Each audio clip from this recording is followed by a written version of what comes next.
Hola, ¿cómo están? Bienvenidos al episodio número 7 de Gym Rats, edición navideña. Claro que sí, estos episodios los vamos a estar grabando ahí con ese tipo de artículos porque pues es época navideña, hay que entrar en todo esto. Y pues como siempre tenemos al buen Dani, al buen Fer. Fer, ¿cómo andas? Muy bien, ya de vuelta, ya estaba ansioso por grabar un episodio, por ahí quedé mal en varios, pero ya estamos de vuelta. Con todo, con todo. ¿Y tú, mi Dani, cómo estás? Bien, agradeciendo a nuestros patrocinadores de esta semana, ¿Cuáles tenemos esta vez? artículos navideños, Ujú. obsequios, regalos y accesorios para mascotas González. Muchas gracias Ok. por el patrocinio de esta semana. Son los que están Y encargando de pues este episodio. lo hemos logrado, lo hemos logrado. Nadie creyó en nosotros, pero ya como comentamos en episodios pasados, pues ya Vamos ahí, vivimos de esto. Yo ya me 100%. dedico exclusivamente a Jim Rats. Eso, Agradecido. de ahí sale todo, para Gracias la al patrocinio. dieta, para todo, con todo. Sí, Ya sí, sí, está. ahí sale. De hecho, estamos en edición especial por eso, ¿no? Porque nos patrocinaron, no es porque queramos, es porque nos dieron ahí una lana. Para No, llamar la yo no lo atención. hace con gusto. No, no, nadie.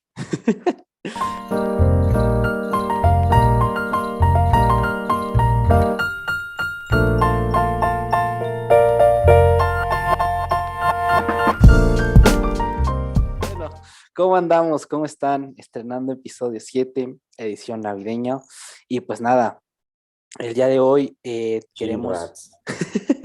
queremos tocar un tema chido. Ahí el Dani con la personalización, con el hashtag GymRats. Está muy chido, la Sí, neta. lo mandé por si, para los que nos Aquí, están escuchando solamente, denle una buscadita ahí en YouTube, a Gym váyanse a Rats, YouTube. Sí, sí. ya verán lo que hacemos Por por YouTube llevar es. sustento. Vernos es un poquitín diferente. Aquí en pasado yo lo hubiera quitado aquí GymRats, se me fue. Pero sí, igual está en Spotify, una bolsita por YouTube, igual está chingón, está en YouTube, pues igual, dense una bolsita ahí por Spotify para tenerlo de fondo, va a estar pues bastante chido. Y ahora sí, como les comentaba, el día de hoy vamos a tocar un tema, vaya, bastante interesante, que podemos sacarle jugo de manera, pues vaya, bastante chingona. Y pues bueno, el día de hoy vamos a hablar de este tipo de estrategias como el diet break o bueno, los descansos de dieta, que es lo mismo, los refeeds, cómo los definiríamos, cómo los podríamos abordar, lo que a veces el peso que se le puede dar a este tipo de estrategias, lejos de pues verlo a veces de un poquito de manera objetiva, ¿sale? Entonces, pues miren, ¿qué les parece si inicias, mi buen Dani, definiéndonos un poquito de lo que podríamos considerar como diet break o descanso de dieta?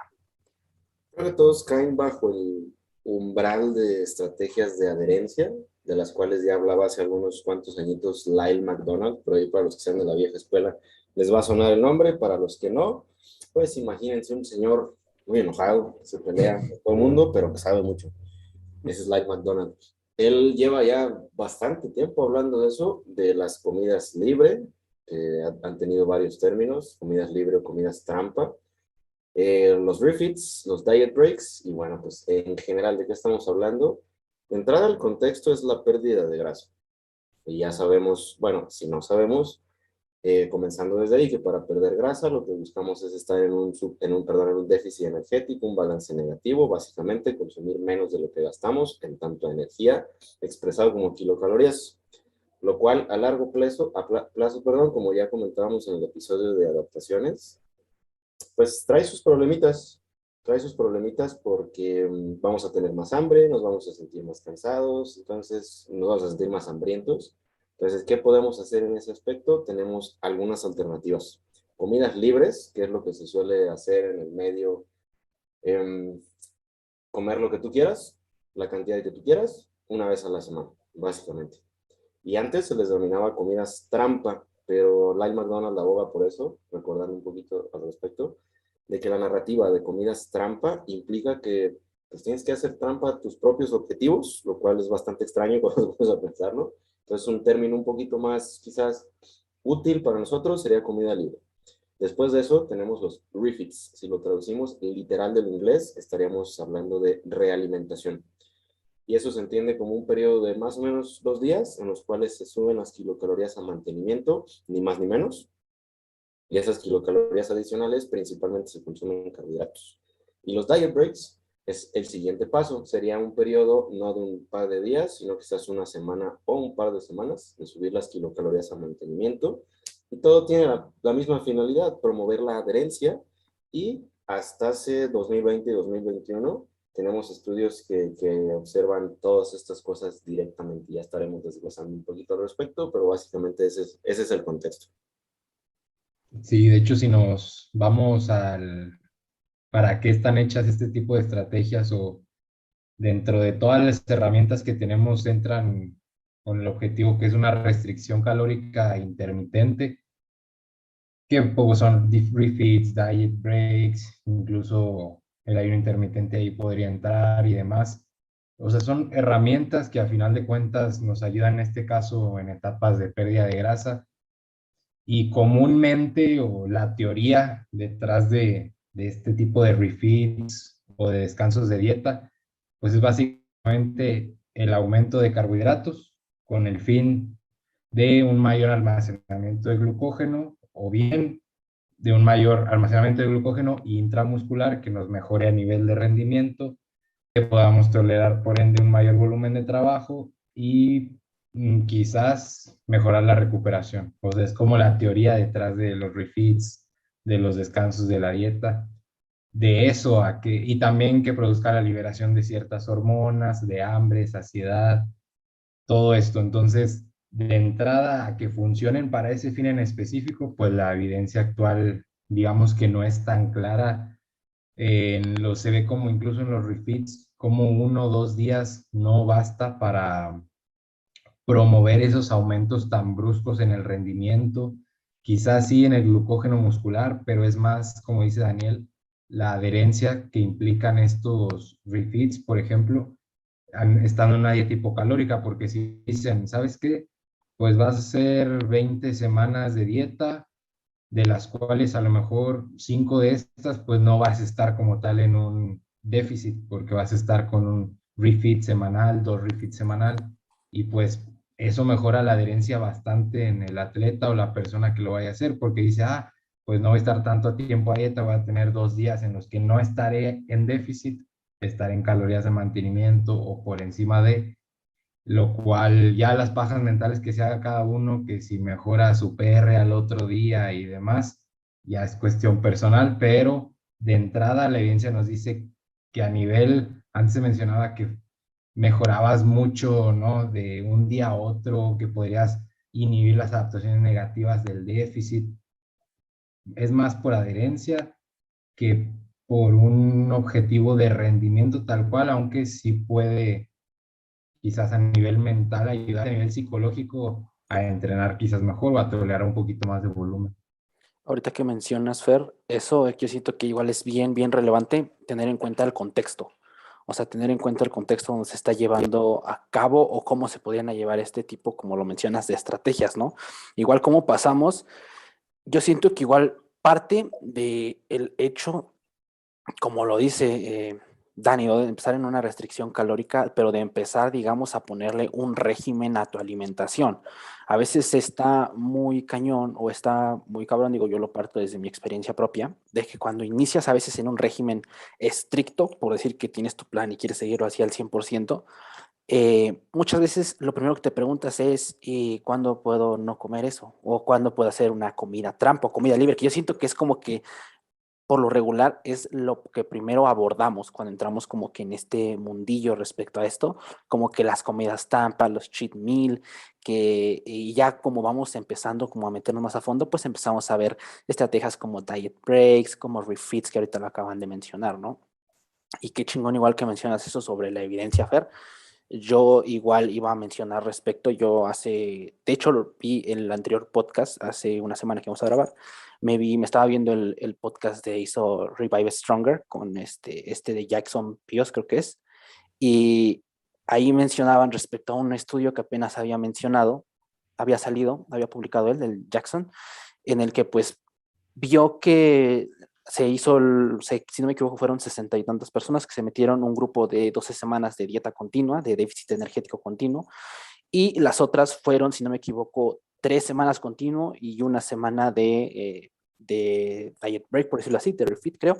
Entonces, y lo que estaba muy cabrón porque él mencionaba que él era muy, o sea, él era muy seguidor de meter de hecho igual lo menciona, ¿no? Que al 80-90% de sus clientes, pues les metía este diet break porque era una estrategia que utilizaba mucho. Pero cuando se empezó a dar cuenta, respecto a la evidencia reciente, se daba cuenta que pues la verdad, pues no había diferencias significativas, ni siquiera como lo mencionaba Sfar, en el hecho de hacer como que corregir estas adaptaciones metabólicas, que ojo, yo igual siento que aquí depende mucho, porque obviamente si nos vamos a una persona que tiene un porcentaje de grasa bajísimo, que está a punto de competir, pues es bastante complejo que con una semana, hasta yo siento que con, no sé, o sea, un tiempo ya más considerable, pueda como que hacer este tipo de, disminuir este tipo de adaptaciones que se dan, pues depende al déficit calórico, pues en el largo plazo que tiene, ¿no? Entonces, pues yo quería hacer como que referencia a eso, de tocar mucho el contexto, o sea, de que estemos hablando de en qué contextos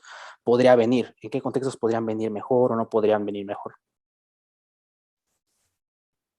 Pero Sí. sí hubo una pequeña, gran diferencia en ese estudio que mencionas, que igual ahorita lo desglosamos un poquito, que sí está Uh-huh. Jackson Rios, está Ari Helms, está también James Krieger, y es un estudio enorme, hicieron un trabajo brutal todas esas personas, pero igual, pienso que para comodidad de nuestros seguidores, muchas Uh-huh. gracias por aguantarnos semana a semana, irnos desglosando paso a paso. Comidas libres, comidas trampa, ok, ¿en qué contexto? ¿Por qué se pueden utilizar? Bla, bla, bla. Pienso que comenzando desde ahí, yo particularmente, igual ustedes darán su opinión, no soy muy partidario ni de las comidas, ya sean libres o trampas, tan solo por la narrativa.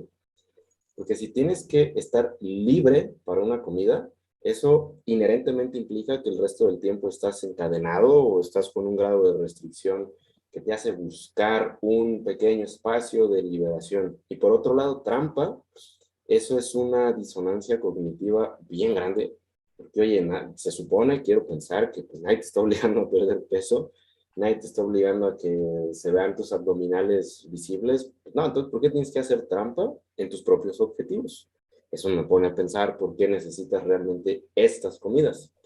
Si un Y plan alimenticio considera realmente todas las variables individuales, tan solo el factor humano, pues no pienso yo, ustedes pueden diferir, no habría necesidad de considerar una comida libre o comida trampa. Yo actualmente, sí las llegué a utilizar, no les voy a mentir, sí las llegaba a hacer, esperaba mi comida libre y generalmente eran Por cosas dos. como, qué sé yo, una hamburguesa, papas, helado, ya sabes, lo típico. Sí las llegué a hacer, pero actualmente no lo veo necesario, realmente no le veo mucho el caso.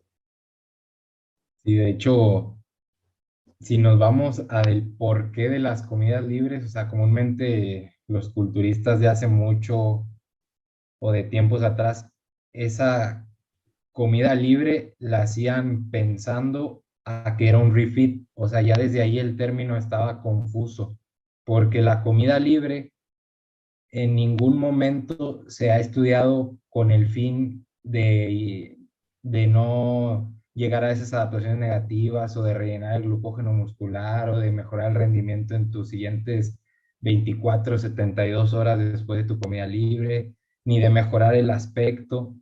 Esas son ya pajas que se van haciendo cuando están haciendo cargas en previo a una competencia, pero si volteamos a ver qué es la comida libre, se hace con el único y exclusivo fin de convivir con alguien en ese momento. O sea, para eso las pautaban, para salir de la monotonía de tu dieta. Por eso se llama comida libre. ¿Sabes qué? Tienes reunión familiar con tu novia, quieres disfrutar un poco el momento, haz una comida libre que no está contabilizada, no se cuentan ni carbohidratos, ni grasas, ni nada, solamente se te dice modera las grasas durante tu día, hazla de preferencia en la noche para que así no arrastres más calorías en todo el día.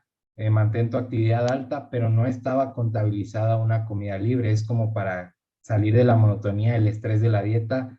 A nivel psicológico, a un atleta le viene bien, al otro día siente que está más rayado o más grande, pero el fin de la comida libre es esa cuestión psicológica. En cambio, los refeeds pues ya vemos en estudios que se han hecho con cargas de carbohidratos y demás, que sí el grosor muscular aumenta, que sí tiene un impacto visual en la silueta notablemente, En cambio, una comida libre, para empezar, su concepto no es para eso. O sea, Digo, ajá, o sea, completamente. O sea, yo siento que desde ahí como que ya partimos de, pues, o sea, de prohibirte de lo demás. O sea, porque igual es parte de eso. Cuando, por ejemplo, o sea, si tú ya traes, no sé, digamos que vas 13 14 semanas en déficit energético y la neta estás así y se te antoja algo de comer, pues, o sea, nada más es poner la balanza, o sea, nada más es como que vamos a multiplicar los días que llevas en déficit energético por un día que quieras comer algo o por un día que se te antojó o como dice Fer, igual,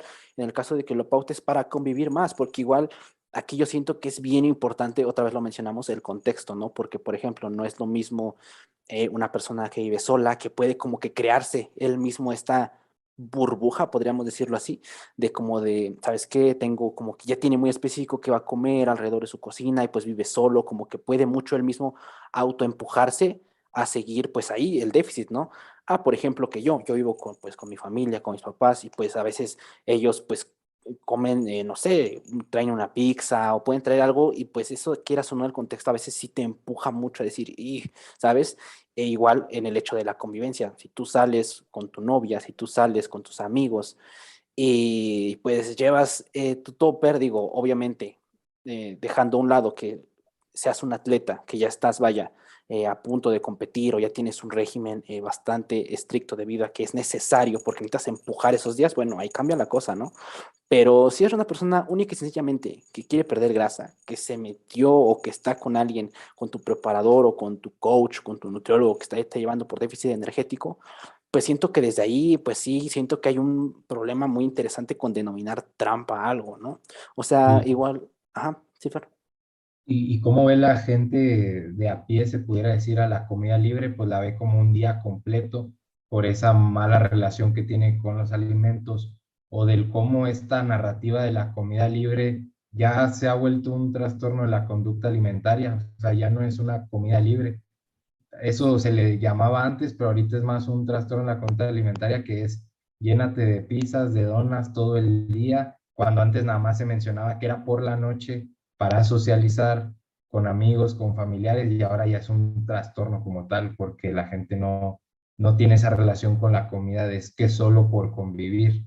Claro, o sea, ¿No? desde ahí está el problema, o sea, porque si tú dices, voy a hacer una comida libre, y desde la mañana dices, ay, pues ya, hoy no cuenta. Ya desde la mañana empiezas a, ahora sí, como que a tirar todo, o sea, a tirar todo de que comes, o sea, con tal de llenarte, pues desde ahí ya puedes partir de que sí hay una relación muy mala con la comida y hay que trabajar sobre esa relación, porque de alguna u otra forma, por mucho que te empujes en estar déficit, por mucho que hagas como que estés en modo robot y lo que sea, va a haber un punto en el que colapsas, porque la comida está presente en todo momento, a todas horas, prácticamente nos relacionamos en base a comida, entonces es bien, bien cañón, o sea, desde ahí partir, o sea, desde ahí partir si el hecho de que no puedes como que comer algo, por ejemplo, una hamburguesa, unas papas, disfrutarla chido y ya seguir con tu día normal, con tus comidas, o no sé si a lo mejor pautaste disminuir ciertos carbohidratos de ciertas comidas, no sé, pero si desde ahí, o sea, no puedes el simple hecho de aguantar, de nada más comer eso y empezar como que este descontrol, pues siento que desde ahí ya empieza a haber como que esto de la relación que la comida, que muchas veces ya lo hemos platicado en otros podcasts, pero créanme que yo, desde mi perspectiva, yo siento que es fundamental. O sea, siento que de alguna u otra forma es la base para poder empujar en el largo plazo, sobre todo en esto que es el culturismo, ¿no? Que al final de cuentas, pues es eso, es que a veces va a haber etapas en las que sí vas a tener que comer poquito, tal vez, en las que sí va a estar medio cabrón amarrarse en ciertas circunstancias. Y si tu relación con la comida no es buena, puede que una vez lo logres, pero de alguna u otra forma va a haber un punto en el que, pues, pum, o sea, va a explotar que esa relación, que esa es una muy mala relación. Ese es el problema. ¿Por qué necesitas ser libre de algo que tú mismo estás buscando? ¿Por qué necesitas hacer trampa en tus propios objetivos? Ese es mi principal problema actual con esta primera estrategia. Si la vemos por el lado del rendimiento, generalmente las comidas libres, ok, ponle sí son altas en carbohidratos, pero son más altas en grasa.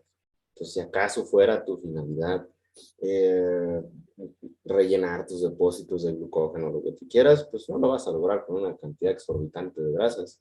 Y uno también de los grandes problemas que le veo a ese asunto es que muchas personas, después de esta denominada comida libre, comida trampa, sienten culpa. sienten que no debieron haber hecho eso, que se excedieron, y ahí tienes una bola de nieve que se traduce en más entrenamiento de resistencia, más series, más, y luego otra vez por el grado de restricción. Entonces, por eso ya pensándolo más por ese lado, no le veo mucha utilidad. Si buscas convivir, ya desde entrada, pues ¿por qué tendría que estar eso en contra de tus objetivos? ¿Por qué tendrías que estar buscando una estrategia específica para actuar como un ser humano normal? Que ahorita lo digo así, pero créeme que personalmente es algo con lo que yo he batallado muchísimo, porque antes yo sí era de esa idea de las comidas libres, de que solo los fines, de que los mismos alimentos todos los días, porque esos son los alimentos del bodybuilder. Ya estuve en ese lado y analizando literatura que tenemos actual de que algunos culturistas, justamente por ese tipo de dietas, presentan un montón de deficiencias. O sea, entonces ya desde ahí, ¿qué caso tiene? ¿Cómo podemos tener un enfoque más sustentable en todo ese aspecto?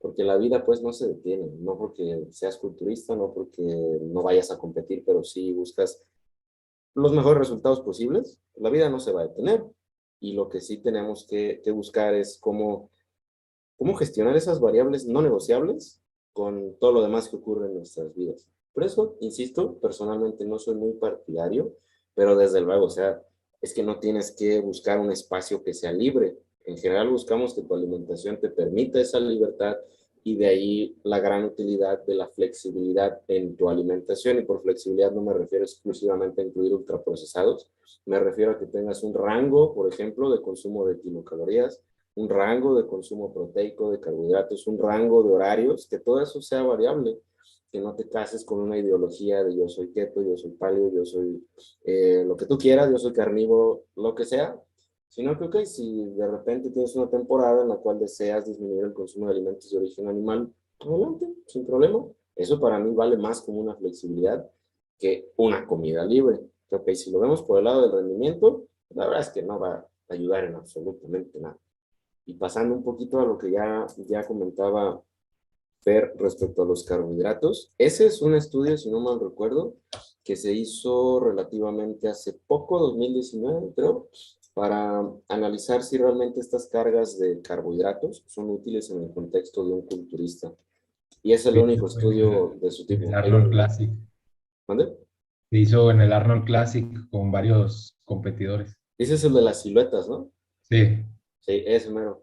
Es el único porque, pues, dime a quién más le interesa saber ese tipo de cosas, pues es una población muy pequeña y todo eso cuesta. No es como que salga gratis hacer toda esa chamba. Y en ese contexto, sí incrementaron las circunferencias. Ahí, para los que no estén familiarizados con ese estudio, que me imagino debe ser el 99.9%, porque pues, es algo sumamente específico, se hicieron fotografías, siluetas, tal cual, y hubo jueces profesionales y algunos y culturistas Avatar. cargaron carbohidratos, otros no. Los que sí cargaron carbohidratos tuvieron mejores puntajes en general y obviamente los jueces estaban cegados a quienes habían hecho y quienes no habían hecho. Por ese lado parecen ser interesantes, pero por el lado de maximizar la pérdida de grasa y de minimizar las adaptaciones metabólicas a la pérdida de peso, hasta el 2020, sí, el año pasado, si no mal recuerdo, fue el laboratorio del doctor Bill Campbell en Florida, que hicieron el primer estudio al respecto de los refits, tal cual, en individuos entrenados, el primero en su tipo, y el protocolo fue algo tal que 3 semanas, no, de lunes a viernes, un grupo consumía un déficit del 35%, sábado y domingo se subían las kilocalorías al 100%, por tanto el déficit semanal resultaba en 25%. Y otro grupo hacía déficit continuo del 25%, de lunes a domingo. Entonces era el mismo déficit de la semana. La única diferencia entre grupos, siendo que unos los fines consumían su requerimiento a partir de carbohidratos. Y eso lo hicieron, si no mal recuerdo, por 12 semanas, más o menos por ahí, no recuerdo exactamente esos detalles. Se analizaron un montón de cosas, se analizó composición corporal, se analizaron muestras de sangre para diversas hormonas, se analizó la tasa metabólica, bla, bla, bla. Y sí hubo una diferencia en tanto a la cantidad de masa libre de grasa en el grupo que hizo refits, a diferencia del grupo que no los hizo. Parece ser que el grupo que hizo refits, es decir, consumir sus calorías de mantenimiento sábado y domingo, mantuvo más cantidad de masa libre de grasa entre lo que se encuentra músculo, hueso, glucógeno, bla, bla, bla. Pero después de que se publicó ese artículo, hubo una pequeña, me parece, carta al editor, de hecho, por parte de Jackson Pearce, justamente él, que decía, oye, espera, yo no estoy de acuerdo con esos resultados. O sea, cabrón, ¿por qué no estás de acuerdo, señor Jackson Pearce? Mamadísimo, por ahí si lo han visto en sus redes, sabrán. No estaba de acuerdo porque la composición corporal se evaluó mediante bioimpedancia. Para los que nos estén escuchando y necesiten un poquito de contexto, la bioimpedancia son estas vasculitas tanitas, la Somron, la más fina InBody, que todas funcionan arrojando, lo voy a decir así súper simplón, arrojando una corriente eléctrica que recorre nuestro cuerpo y regresa a la propia báscula. Y ya dependiendo de qué tanta resistencia o no encuentra esa corriente eléctrica, la báscula a través de fórmulas predictivas te va a decir cuánto músculo, cuánta grasa, cuánto agua, bla, bla, bla. O sea que el principal problema de este método es que cualquier situación en la cual se altere tu estado de hidratación va a alterar los resultados. Y la gran diferencia, también para no dejarlo al aire, es que las InBody son multifrecuenciales y la gran tecnología de esas es que te pudieran distinguir agua intracelular y extracelular, cosa que las tanitas más de uso casero no hacen. Pero pues es la misma cosa, es bioimpedancia.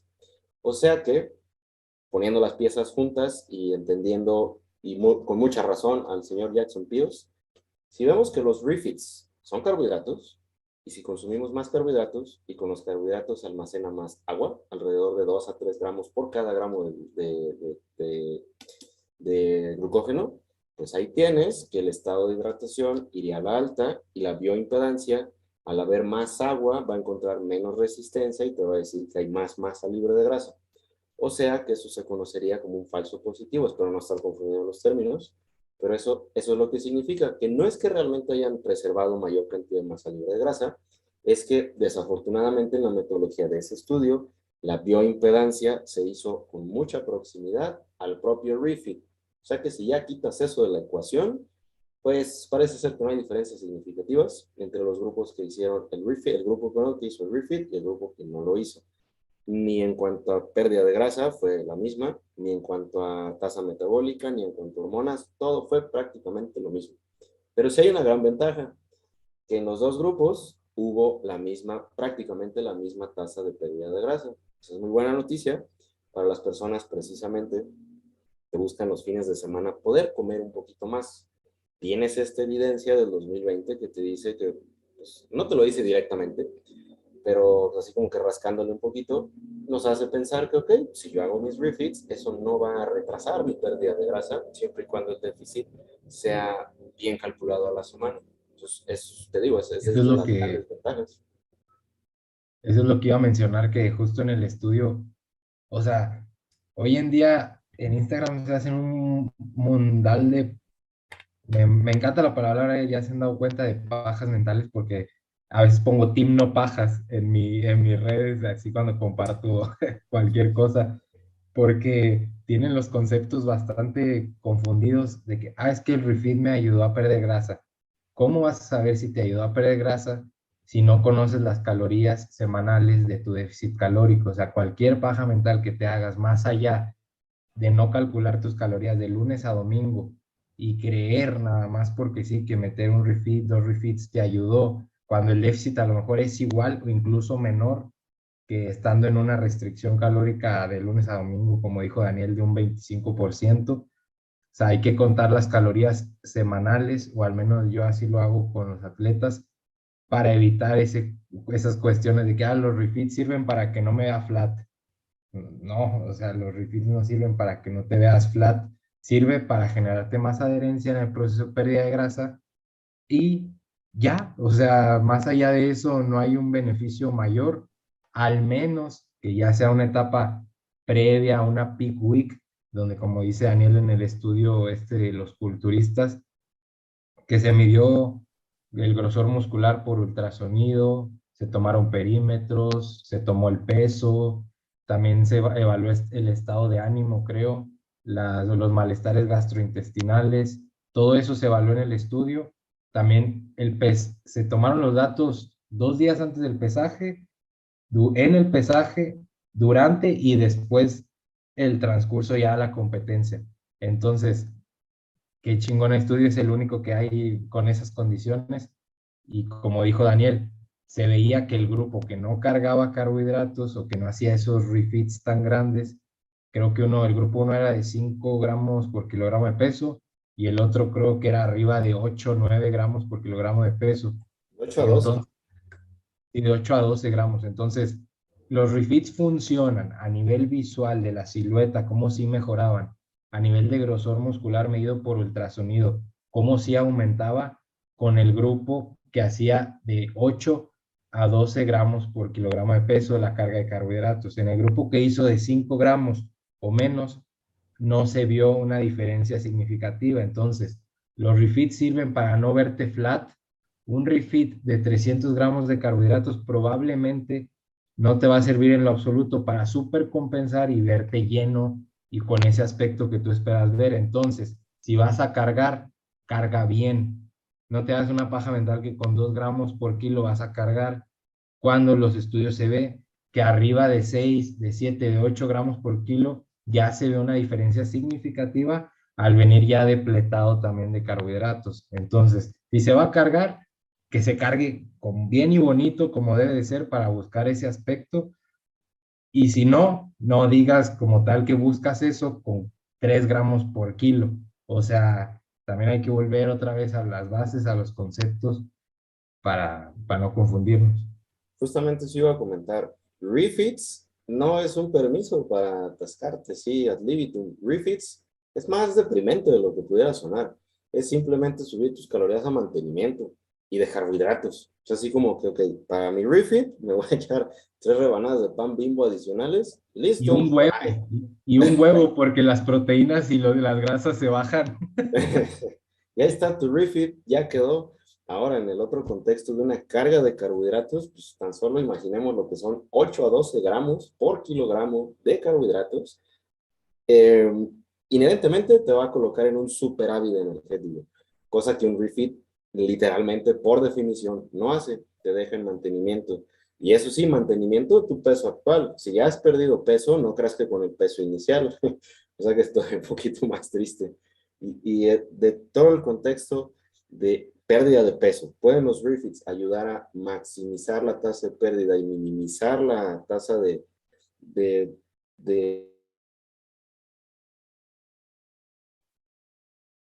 ninguna de las dos? Vas a tener prácticamente los mismos resultados con la evidencia que tenemos disponible a la fecha. Pudiera, quizás en un futuro se hagan más y mejores estudios, como debería de ser, aunque ese fue muy bueno, salvo ese pequeño detalle de la bioimpedancia. Pero hasta ahí, con esa información, un refit más bien lo haríamos por cuestiones psicológicas, de adherencia de la dieta y sobre todo dependiendo del contexto de la persona. Pienso que irónicamente un refit le funcionaría más a una persona que pues, no se dedica al fitness, que los fines de semana, no sé, le gusta salir, le gusta convivir y prefiere tener un poquito más de colchoncito para comer un poco más, que a una persona que está buscando llegar a X parámetro para una competencia. Porque Curiosamente, pienso que en el primer contexto sería más útil, ¿sí? al atleta le puede funcionar los refits a lo largo del proceso de la preparación. O sea, en ese sentido, o sea, sí tiene sentido llevarlo a cabo así, pero ya en la peak week ya no sería llamarle un refit, o sea, ya los refits pueden ser como pruebas para ir valorando el estado, cómo toleras tú los carbohidratos a nivel digestivo, que no te tome por sorpresa que 300 gramos ya te inflamen, te causen flatulencias, te causen estreñimiento y conozcas que con esa cantidad fácil puedes pasar arriba de los 6 gramos por kilo de carbohidratos y cargar como se debe de ser. Y qué curioso, tú has visto, Daniel, tú también, Ángel, que los atletas naturales, si seguimos a Christopher Barakat, a Jared Fieder, Mike Israetel, sus cargas son de 1000 gramos de carbohidratos en un día, 2000 gramos en 2 días. Entonces, no hacen un refit, o sea, hacen una carga de carbohidratos brusca y se ven los resultados que obtienen a nivel de almacenamiento de glucógeno muy cabrón. Entonces, ¿qué conclusión llegamos? A que si vas a hacer una carga, que la hagas bien, porque a lo mejor con 5 gramos por kilo no va a ser suficiente y te puedes quedar corto en ese aspecto si lo que buscas es la propia Pickwick. O ve probando como la famosa front load, que vas poco a poco cargando hasta encontrar ese pico máximo, pero no quedarte como que a medias porque ya no logras el objetivo deseado.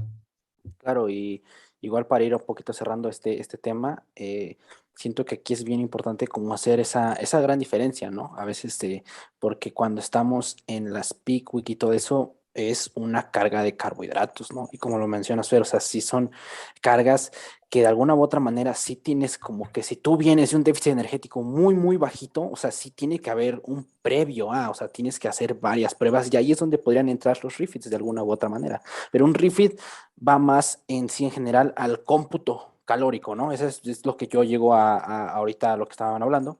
El refit va más al cómputo calórico y la carga de carbohidratos va específicamente a eso, a la carga de carbohidratos. De hecho, como lo mencionaba en el podcast que grabamos respecto a la Peak Week, del estudio que igual estábamos ahí hablando, que como pues en sí hay cierto como que cuando estás en ese tipo de estrategias en la carga de carbohidratos, hay un punto en el que igual pues las proteínas como que se quedan establecelas en este bajito porque los carbohidratos empiezan a abarcar bastante de tu ingesta y empiezan, como dicen, ¿no? A llegar hasta ser bastante, bastante incómodo. Pero antes de seguir con esto, vamos a la pausa porque ya se va a cortar en cosa de nada, ¿sale? Ahorita nos vemos. Listo, pues ya volvimos después de una pausa y pues bueno, estábamos platicando, yo estaba haciendo referencia pues como que hacer esa diferencia entre una carga de carbohidratos, en ver qué utilidad podrían tener, sobre todo en el aspecto pues del culturismo, de la peak week. Y ojo que esto igual hay que extrapolarlo a que estamos hablando de personas en porcentajes de grasa muy, muy, muy bajos. O sea, si tu porcentaje de grasa no es lo suficientemente bajo, no sé, igual ahorita me podría tal vez corregir Fer o Dani, siento que no tendría, por mucho que hagas una carga de muchísimos gramos de carbohidratos, pues tal vez no llegarías a tener cierto aspecto, no llegarías a tener cierta apreciación de parte de los jueces o incluso de tú mismo, ¿no? De tú mismo hacer tus pruebas y de tomarte fotos, como que sí puedes llegar a apreciar eso y decir, sabes, como que no va bastante bien, pues esto, ¿no? Y pues bueno, igual quería, hablando ahorita ya que estábamos hablando de eso, igual Dani, a lo mejor ahorita puedes ayudarme un poquito más respecto al estudio que te comentaba, ¿no? De Jackson Pios que estábamos hablando. Digo, yo llegué como que a ver ciertas partecillas, pero igual a lo mejor tú, no lo llegué a leer completo, pero sí, pues escuché ese podcast, entonces, pues me gustaría que igual como que podamos tal vez ahondar tal vez un poco más respecto a qué referencias nos puede dar. Eh, ahorita que hablamos respecto de la adherencia, que es un factor pues vital, ¿no? Si no haces las cosas, pues no te van a salir nunca. Entonces la adherencia pues obviamente es vital. Sin embargo, algo que me gustó que mencionó igual ahí fue que tener en cuenta que se perdió, digamos, eh, la misma tejido graso, por decirlo así. O bueno, ajá, sí. Entonces, pero tener en cuenta que un grupo pues se tardó 12 semanas y tener en cuenta que otro grupo se tardó 15 porque metieron 3 semanas en las cuales hicieron refits. Entonces, aquí igual algo que mencionaban era el hecho de, ok, si tú eres un culturista, siento que ya de alguna u otra manera tienes una fecha límite, tienes que empujar y a veces no va a ser bonito, a veces no va a estar chido, a veces sí va a costar, pero igual es parte de, como lo mencionabas, igual que igual lo mencionaste ahorita, Dani, ¿no? Que tal vez estrategias podrían venir mejor, pues para personas que no tienen un ámbito competitivo o que no tengan una fecha tal cual. A lo mejor sí tienen como que de alguna u otra manera una visualización en competir, pero no tienen una fecha límite o de decir, sabes que este mes me tengo que subir y como que tener contados los días para llegar a cierto punto. Todo esto es muy nuevo. El único estudio que teníamos previo al de Bill Campbell y al de Jackson Pios es un estudio con las siglas más rimbombantes que se les puedan ocurrir, que se llama el estudio Matador. No les estoy mintiendo, así se llama ese estudio. Son siglas en inglés, voy a hacer mi mejor esfuerzo, que significan minimizing Adaptive Thermogenesis and Deactivating Obesity Rebound. Eso quiere decir matador. Es un estudio del 2017, pero fue en personas con obesidad. Entonces, todo lo que extrapolábamos acerca de si hacer pequeños breaks y bla, bla, bla, pudieran tener un beneficio, y en este estudio sí se observó un beneficio, eran personas con obesidad. Estos otros estudios que hemos mencionado, el de Bill Campbell y el de Jackson Pios, son en individuos entrenados en la fuerza, lo cual tiene muchísima más aplicabilidad para todos los que nos escuchan. Pero en este primero que tuvimos, el matador, pues sí se observaba pues un beneficio en cuanto a la tasa metabólica en reposo, la masa libre de grasa. Pero recuerden, en individuos con obesidad de inicio. Y el problema es el mismo que se plantea, ahorita desglosamos un poquito el otro estudio, el de Jackson Pios, pero este fue todavía más largo. Estamos hablando de, por aquí lo tengo, 16 semanas. En 2 semanas de diet break, pero no definido como un diet break, sino como que balance energético, así le llamaban, que es lo mismo que un diet break, solo que no con esa terminología. Para extrapolar al otro, bueno, pues bien, para pasarnos al otro, ese fue del 2021, el primero en su clase, porque es en personas entrenadas, que les digo, midieron cantidad de cosas, y sí, bien mencionaste por ahí, Ángeles, fueron, aquí lo tengo también, 61 adultos, distribuidos entre hombres y mujeres muy equitativamente, lo cual es también muy bueno, todos con experiencia en el entrenamiento de fuerza. Y sí, justamente, uno de los grupos hacía 3 semanas con un déficit energético y a la 4ª semana hacía un diet break. Un diet break, para definirlo, sería como el siguiente paso que ya comentábamos después de los refits. Sería subir tus calorías a mantenimiento, no por un par de días, sino toda la semana. Ni más ni menos, tampoco se trata de que comas ad libitum. Y sí, la diferencia es que un grupo tardó 12 semanas, el que iba a continuo, y el de los diet breaks, 15 semanas. En este estudio, obviamente fue, y muy bien, en ese aspecto, fue aleatorizado, o sea, nadie sabía a qué grupo iba. Me parece que fue doble ciego, ni tampoco los investigadores sabían. Y de lo que se midió fue la energía, bueno, más bien, ¿cómo se le llama? Iban reportando lo que consumían los participantes, se monitoreaba la adherencia, se monitoreaba el peso con una báscula calibrada, y aparte la composición corporal por un DEXA, que es la absorciometría de doble fotón. También calorimetrías indirectas para el gasto energético, también la actividad física con un acelerómetro, la calidad del sueño mediante cuestionarios, también el apetito y la saciedad mediante cuestionarios, fuerza muscular, resistencia, algunos resultados psicológicos, por ejemplo, de cómo te sientes hasta ahora, cómo vas percibiendo todo el proceso, y también un montón de hormonas en sangre, algunas de las importantes, pues estaremos hablando de leptina, de grelina, hormonas tiroideas, bla, bla, bla, bla, bla, bla, bla. Y pues sí, para no hacer el cuento largo, después de todas estas semanas, dijera que poco predecible, no hubo diferencias significativas entre los grupos.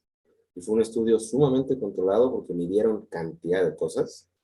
Y en general, entre las cosas que pues más nos pudieran llegar a interesar, no hubo diferencias en tanto a la pérdida de grasa, no hubo diferencias en tanto a la retención de masa libre de grasa, no hubo diferencias en tanto a la tasa metabólica, no hubo tampoco diferencias respecto a todo lo que hemos mencionado, salvo un pequeño y muy importante detalle, que fue que el grupo que hizo los diet breaks percibía tener menos hambre durante las 15 semanas. O sea que tómalo, déjalo, ese pequeño no tener hambre, pienso yo que pudiera llegar a ser sumamente importante para promover la adherencia a largo plazo, pero tiene un costo, y ese costo es que vas a tardar un poco más en tu proceso. Si O tú sea que consideras necesario sentirte menos hambriento y tienes el tiempo, pues vale. Si o sea que no, si se preparan 12 semanas, ni para un diet break alcanza. no, hombre, no te alcanza ni para irte por un heladito, mano, nada. Fer, ¿ibas a comentar algo?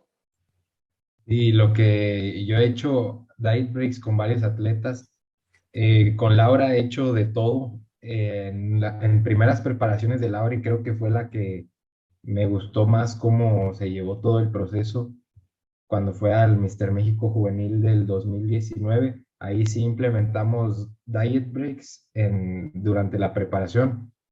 Y ni les cuento cuando a un atleta disciplinado le dice, ¿sabes qué? Vamos a pasar a calorías de mantenimiento por 1 o 2 semanas, entrenan más fuerte, hacen sus pasos con más ganas, hacen su cardio con un poquito más de intensidad, tienen la adherencia al plan perfecta y curiosamente pasan esas semanas y siguen más motivados, se mueven más y incluso terminan perdiendo más peso o sea, terminan, digamos, promoviendo una pérdida de peso o de grasa tal cual por ese hecho de que al estar entrenando más fuerte, progresando un poquito más, moviéndose, a lo mejor indirectamente o no pensándolo como tal, se mueven más, están más activos y sí puede generar que la pérdida de grasa incluso vaya un poquito mejor. O sea, no quiere decir que por estar en un diet break tu peso se va a mantener en 1 semana completa o 2 semanas, puede que baje, quizás pueda que suba. La mayoría que yo he visto de atletas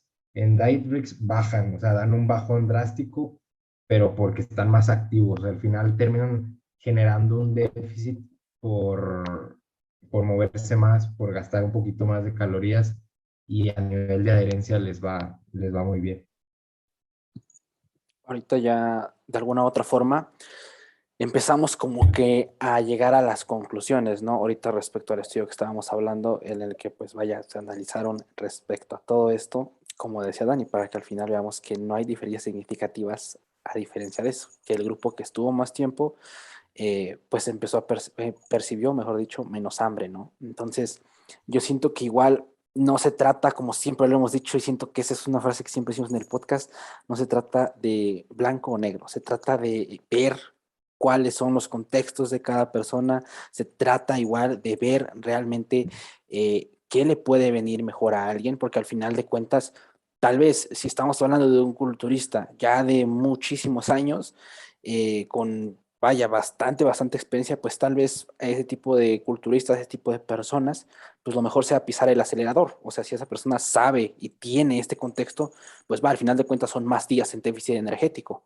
Sin embargo, igual, extrapolándolo otra vez tal vez a personas que no sean culturistas, pero que sí quieran empezar un cambio en su composición corporal, que sí quieran empezar a perder grasa, pues siento que son estrategias muy útiles, muy útiles, que pueden exactamente a eso, a que sí, tal vez tardes 20 semanas, 30 semanas, puede ser incluso, pero créeme que te la vas a pasar chido, o sea, y que te vas a, como dice Fer, dejar de esas pajas mentales de que, o sea, no, es que se me tienen que ver en las apps a las 12 semanas, porque yo he visto que en 12 semanas hay cambios bien cabrones que suben a Instagram y a veces como que planeamos mucho, no sé por qué, pero sí siento como que está mucho las 12 semanas, como que en 12 semanas puedes cambiar realmente mucho de ti, y la neta es que no, o sea, la neta yo sí Y igual.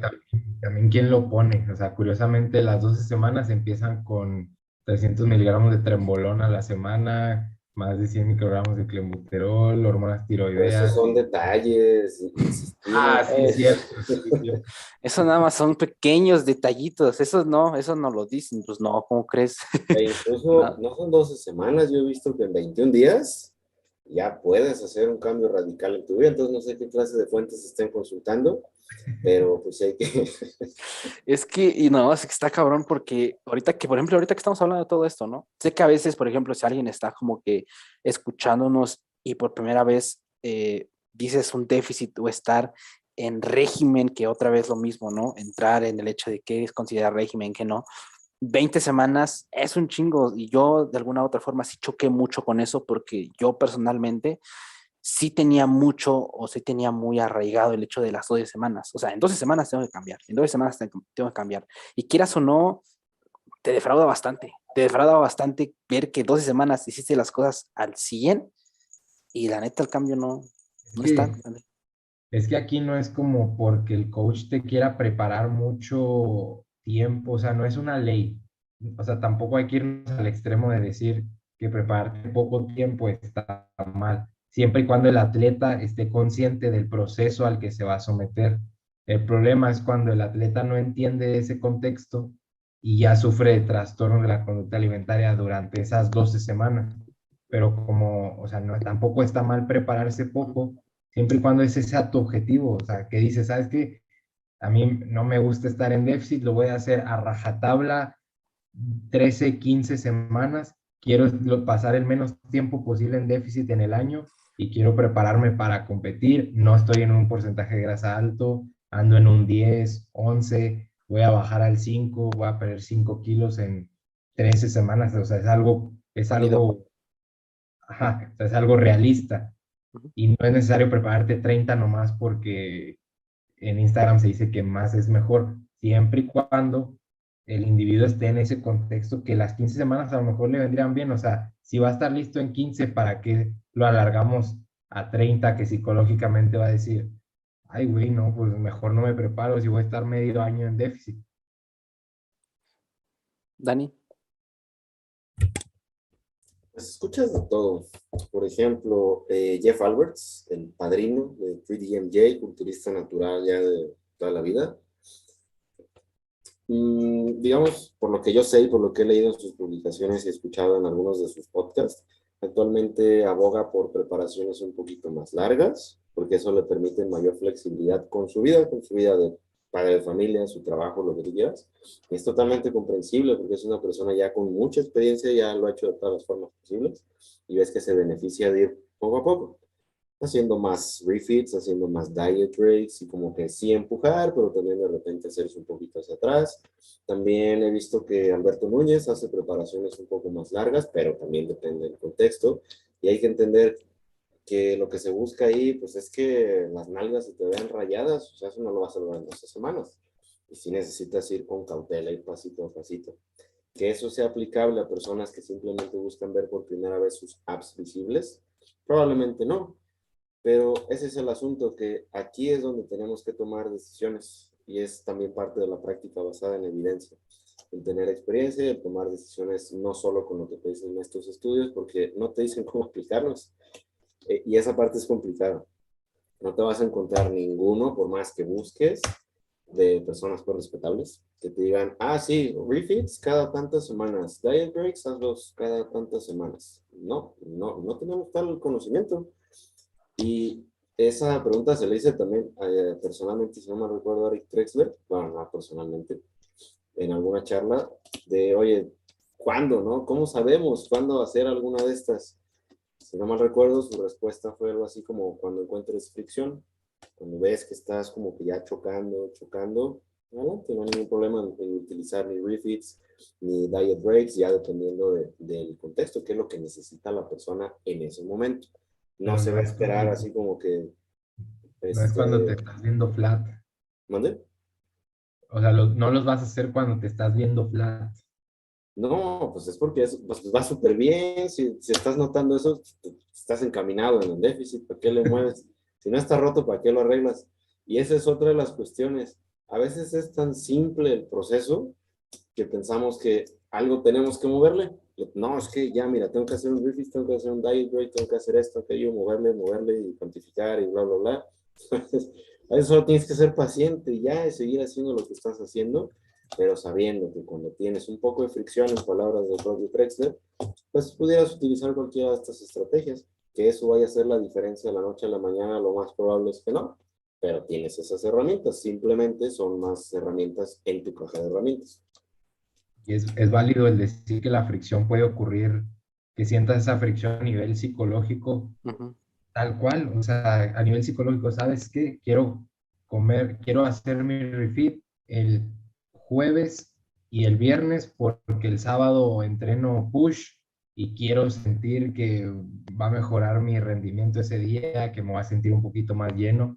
Eso a nivel psicológico te está ayudando. No quiere decir que la leptina se va a elevar, que no vas a tener hambre, no, pero a nivel psicológico te viene bien. Es ese momento de fricción que tú identificas y que te va a ayudar ese refit, va, o sea, hay, darle. Claro, eso es, de hecho, eso iba igual a mencionar respecto a la fricción. O sea, ¿qué podríamos considerar como aumento de fricción? Única y sencillamente sensaciones, contexto, cómo te sientes psicológicamente, o incluso también el estancamiento podría considerarse como fricción. No sé en qué podrías, cómo podríamos de alguna u otra manera decir, ok, estoy entrando en fricción, únicamente basándonos en sensaciones o qué Puede otro? ser, pienso que puede ser el rendimiento. O sea, Ujú. si estás notando y por eso la importancia de estar llevando un registro, por lo menos saber qué está pasando día a día, semana a semana, puede ser algo que yo considero y le pregunto a personas con las que trabajo es pensamientos recurrentes en comida, como que de repente te encuentras pensando y pensando en comida, como que tienes una salida y tu principal motivación a esa salida es, ¿qué va a haber de comer? En lugar de, no sé, por ejemplo, si vas a ver a tu familia, tu pareja, tus amigos, como que el primer pensamiento que tienes, ¿qué va a haber de comer? Pienso que ya es un poco de fricción. Si te estás sintiendo más hambriento cada cierto tiempo, si te estás sintiendo un poco más cansado, más aletargado, menos recuperado, todo eso yo lo consideraría dentro del espectro de fricción. Que ya estás como que chocando, estás chocando, porque sí es complicado, Sí, también por toda esta idea, perdón. sí, o sea, lo que mencionas es, concuerdo mucho contigo, porque actualmente se toman los refits como una estrategia, y lo vuelvo a repetir, como para no verse blandos, para no verse, o sea, lo toman en cuenta con el aspecto del músculo, de la piel, como si fuera a cambiar, o que es malo verte así, o que lo quieres evitar. O sea, no, para eso no sirven los refits. O sea, tienes que observar algún dato como los que dice Daniel, esa fricción que puedes sentir en tu día a día, una caída del rendimiento, a mucha hambre, sensación de mucha hambre.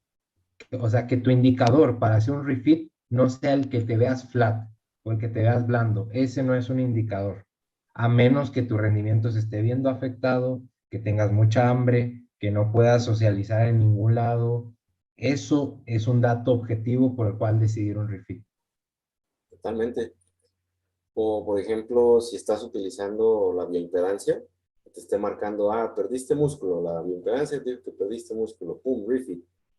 No lo sé, porque ya la bioimpedancia nos puede llevar a tomar muy malas decisiones, muy precipitadas, a estresarnos, cuando te digo, si ya está roto, no lo arregles. Y ese es el asunto que veo mucho en la práctica, pues en la mía, vaya, lo he visto muchísimas veces cuando recién egresé y no estaba muy bien enterado de cómo funcionaban estas maquinitas, yo les creía más de lo que debería haberles creído, pues sí te sacan sustos. Y eso pues no sería realmente fricción, eso más bien sería una limitante de las herramientas que tú estás decidiendo utilizar. Fricción importante sería esa, otra que se me pasaba también, la calidad del sueño. Sí sabemos que a medida que progresamos con un déficit energético, la calidad del sueño empeora, es un poquito más agitado, te cuesta más trabajo dormir, te despiertas un poco más, estás pues menos recuperado en general. Y de nueva cuenta el rendimiento, pienso que esa es de las importantísimas. Oye, veo que a pesar de que estoy gestionando, haciendo descargas, todo este rollo, como que choco, choco, choco, choco, oye, hay que analizar de entrada qué tan agresivo está haciendo con la tasa de pérdida. Nos conviene tomar un pequeño break, no un refit, sino quizás un diet break, nos lo podemos permitir. Todo este tipo de cosas, más que espantarse por algo como que te estás viendo flat, porque no es subjetivo. La verdad, sería muy difícil distinguir que te estás viendo efectivamente de esa manera o que la bioimpedancia te dijo algún dato por ahí extraño. Claro, o sea, tener en cuenta la objetividad de los datos, ¿no? Y por eso es que lo mencionábamos, o sea, por eso es, lo decías, ¿no? Igual Dan, igual Fer, anotarlo, anotar tus entrenos, anotar cuánto estás, cómo te estás sintiendo, la calidad de sueño, o sea, todo eso al final de cuentas es lo que te va a ayudar o lo que vaya, tienes que observar, que a veces yo siento que es más complejo hacerlo con nosotros mismos, digamos, o sea, contigo mismo siento que es a veces más difícil hacerlo que con las demás personas, que tal vez con tus clientes o asesorados puede ser un poquitín más objetivo. O sea, puedes llegar y o como que tomar las decisiones de una manera más fría, entre comillas, porque quieras o no igual, cuando estás de alguna u otra forma llevándote tú en una época como pérdida de grasa o así, pues sí puedes llegar a caer en eso, en ver al espejo y decir, madres, no me gusta cómo me veo, o que eso no, va por ese punto, porque pues siempre nos vemos al espejo, en cualquier momento siempre nos vemos al espejo, y a veces más cuando estás como que en ese estado de vulnerabilidad, te gusta más verte al espejo, entonces, e igual, verte al espejo, pues muchas veces ni siquiera estás viendo como realmente estás, entonces, pues no sé, siento que de ahí parte muchísimo respecto a lo que estuvimos hablando, y pues nada, no sé, ¿les gustaría aventar una conclusión, Dani, Fer? Sí, algo que se me pasaba de estos dos Ujú. estudios de Refits y Diet Breaks es que una de las limitantes en ambas es la duración de los estudios. Si hubiera pasado, realmente existirían cambios o mejoras en la retención de masa libre de grasa, en todo el asunto hormonal, tasa metabólica. Si ambos estudios duraran más tiempo, sinceramente no sabemos. Habrá que esperar a que se repliquen, que esa es otra, no han sido replicados. Habría que esperar que sean estudios más largos y no podemos sacar pues conclusiones así absolutas que apliquen a todo el mundo, pero sí nos dan una buena idea que por lo menos tenemos estas dos herramientas que no son difíciles de aplicar, no involucran así como que un cálculo espantoso para nada. Y de conclusiones, pues eso, si están empezando a notar un poquito de fricción, así como dentro del espectro de fricción que mencionamos, una alternativa viable, más no una solución definitiva, sería tanto los refits como los diet breaks. ¿Cuál aplicar? No me atrevería a decirlo, porque no conozco el contexto de las personas, pero dependiendo, primero quizás probar con refits, pues ya me siento un poquito mejor, como que ya me siento más tranquilo, no sé, cualquier cosa, o como que no del todo. Ok, entonces quizás necesitemos un pasito más allá. Vamos a crear un diet. Pues. Y ya sería muy individual. Fer. Yo lo que ahorita quizás como conclusión es que hoy en día la gente se está preocupando en exceso de si hacen, o sea, hay un grupo de personas que no quieren hacer comida libre porque su calidad de vida va a empeorar para siempre, y el otro que hace comidas libres 3 veces por semana.